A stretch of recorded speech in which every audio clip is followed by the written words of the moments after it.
আমাদের অফিস চত্বরের এই অবস্থা, ভাসছে সব। এই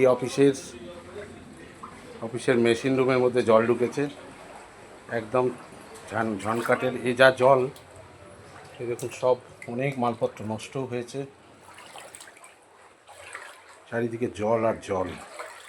এই অফিস রুমের ভেতরের অবস্থা পুরো গোড়ালি ঢুকে পা পুরো ডুবে গেছে। এদিকে অনেক জিনিস নষ্টের আশঙ্কা।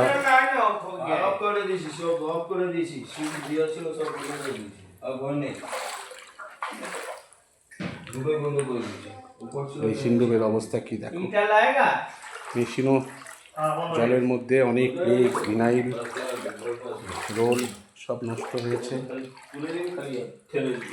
এখন চেষ্টা হচ্ছে ব্যাটারিটা ওঠানো, নাহলে ব্যাটারিটা নষ্ট হয়ে যাবে।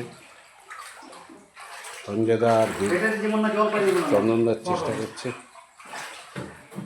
আমিও হাত লাগাবো, তাই জন্য আমি এখন রাখছি।